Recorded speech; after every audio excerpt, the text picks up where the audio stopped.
بسم الله الرحمن الرحيم. شروعكم پایمداد د نوم د الله تعالی الرحمن داس الله چې عام رحم کوونکی په دنیا کې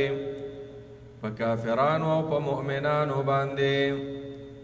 الرحیم داس الله تعالی چې خاص رحم کوونکی په آخرت کې صرف په مؤمنانو باندې. والتین قسم می دی په انذر باندې، والزیتون قسم می دی په خونه باندې، وتور سینین او په تور غر باندې سینینا چې تک شنده او د پاڼو والا دی. وهذا البلد او قسم می دی وی په دې خار باندې الامین چې د امن والا دی. وهذا البلد الامین او قسم می دی وی په دې خار باندې خار د مکی الامین چې د امن والا خار دی. دا الله رب العالمین دا سلور قسمونه کړي. تین انذر ته ویل کی او زیتونم یو ونه دا خونه ونه او تور سینین هغه غر دی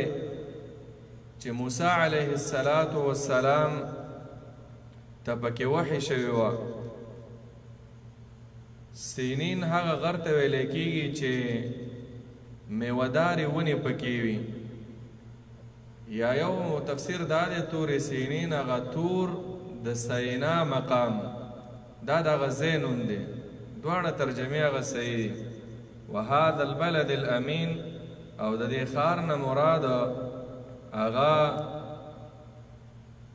مکه مکرمه ده. ګورئ دا درې ځایونه الله تعالی ذکر کړل او په دې درې واړو ځایونو کې پیغمبرانو ته وحی شوی. تین او زیتون انذر او خونه د انذران چې دي دا په شام کې ډېر دي. نو د شام ځای چې دی بیت المقدس هلته الله رب العالمین عیسی علیه السلام را لېږلی و. تور غر تور سینا هغه غر دی چې موسی علیه السلام سره الله رب العالمین هلته خبرې کړې وې، هلته یې پې وحی نازل کړې وه. او وهذا البلد الامین دا ښار دا د نبی علیه السلام د وحی ځای دی. دا درې غټ غټ قسمونه دي. په څه خبره باندې هغه د قسم چې د څه دپاره کېږي هغه خبره هم رب العالمین بیانوي. نو رب العالمین فرمایي والتین قسم می دی په انذر باندې، والزیتون قسم می دی په خونه باندې، وتور سینین په هغه تور غر د سینین مقام سینا ورته ویلی کېږي. یا هغه په تور غر می دی قسم وي سینین چې هغه تک شین دی او د پاڼو والا دی او میوهدارې ونې دي هلته. وهذا البلد قسم می دی په دې ښار باندې د مکې په دې ښار باندې الامین چې د امن والا ښار دی. دا لقد خلقنا الانسان فی احسن تقویم. لقد خامخا په تحقیق سره خلقنا الانسان پیدا کړی دی مونږ انسان فی احسن تقویم په ډېر ښایسته اندازه باندې دی. فی احسن تقویم په ډېر ښایسته شکل او اندازه باندې. ګورئ الله قسمونه مو کړل، لام د تاکید دپاره، خط د تاکید دپاره چې انسان له ما ډېر ښایسته شکل او صورت دا ورکړی دی. یا خو مطلب د دې نه هم دا دی چې الله رب العالمین شکل ظاهري د ظاهرا شکل دا انسان ته ډېر ښکلی ورکړی.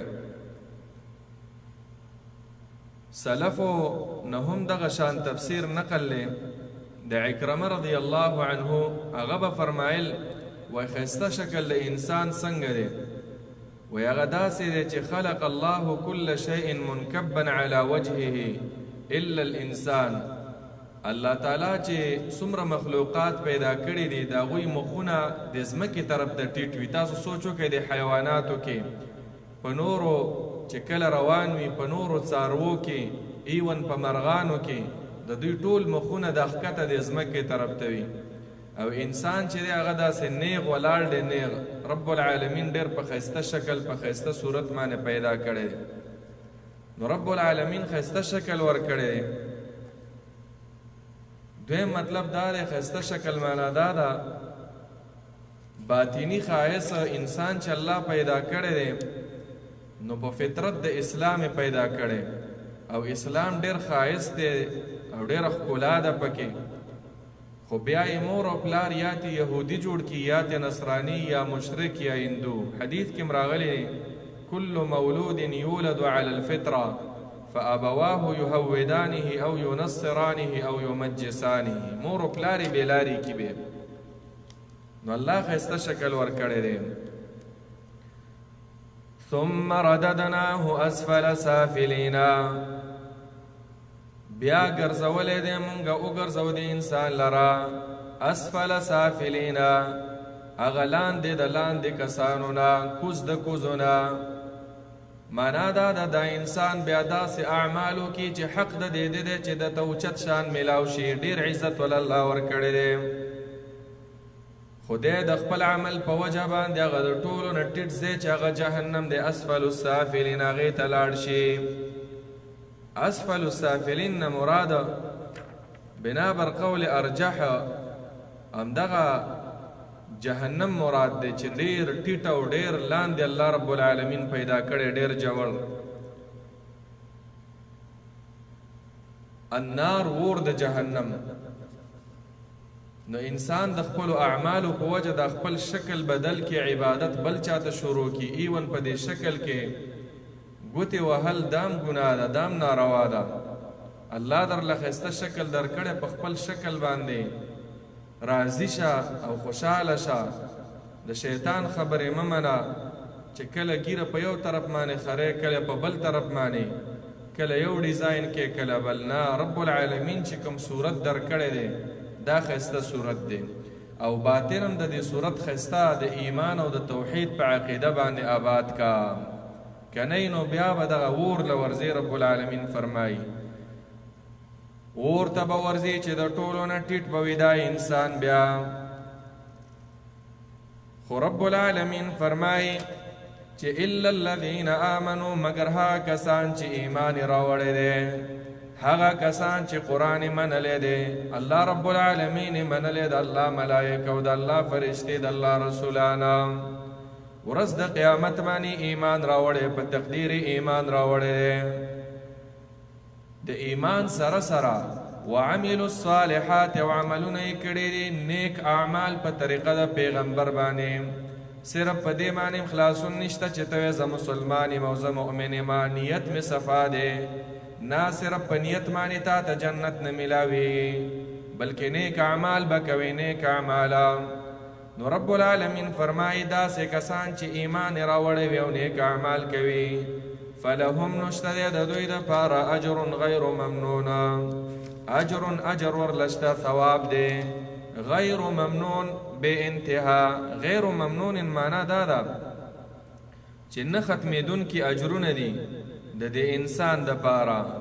ختمیږي به نه قطع کېږي به نه غیر ممنون بلکې یو نعمت چې راشي بیا به بل نعمت وي بیا به بل نعمت وي بیا به بل نعمت وي بعض علماو دا تفسیر هم کړی غیر ممنون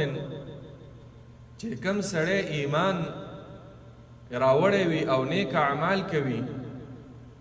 او بیا د ایمان په حالت کې د دنیا نه لاړ شي چې کم نعمتونه په الله کړي د دې حساب هم ورسره نه کوي بس جنت ته بوځي د دنیا هم نعمتونه شته کنه خدا پاس شوی دی دا لهم اجر غیر ممنون دا ټولې ترجمې صحیح دي معنا دا شوشته دی د دوی دپاره هغه ثوابونه غیر ممنون بے انتها نه قطع کېدونکي نه ختمېدونکي حساب به نه کېږي په د دوی سره فما یکذبک بعد بالدین نو څه څیز دروغجن ګرځولی شي څه شی دروغجن ګرځولی شي تا لره ای پیغمبره بعد وروستو د دینه بالدین په هغه جزا په باره کې فما یکذبک بعد بالدین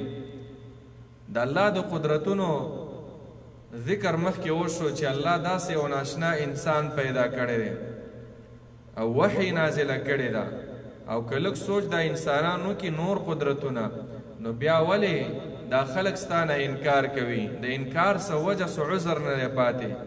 د الله قدرتونه په دې صورت کې وګورئ تین رب العالمین پیدا کړی انځر څومره فایدې دي په هغې کې د زیتون ونې ته وګوره څومره فایدې دي تین د خوراک دپاره دی چې انسان یې خوري او رب العالمین پیدا کړی په داسې شکل دی علماو لیکلي دي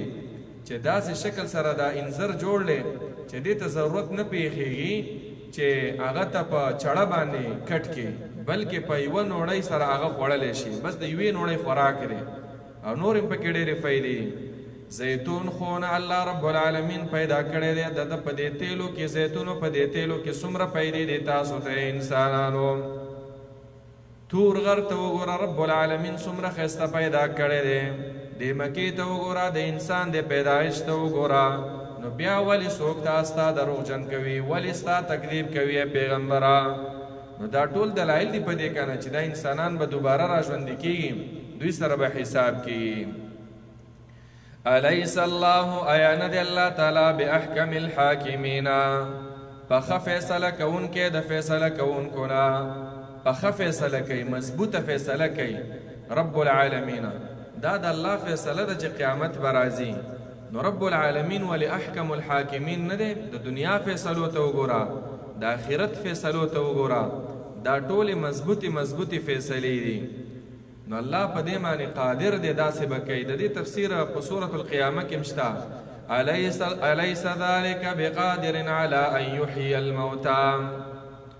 ای الله رب العالمین ولی قادر نه دی طاقت ولی نه لري چې دا مړي دوباره را ژوندي کړي فبأي حديث بعده يؤمنون سورة المرسلات کې د قرآن نه علاوه بل داسې کتاب نشته چې دوی په ایمان راوړي ټول د ایمان کتاب دی سورت خلاصم دا وه چې د قیامت ته سوچ کوئ انسانانو د اخرانو سپارو ټول مقصد هم دا دی څنګه چې دا سورتونه اخري دي ټوله توجه هم په دې ده چې انسانه ستا د دې دنیا نه یو ځل تګ دی او اخرت ته ډېره تیاری کوه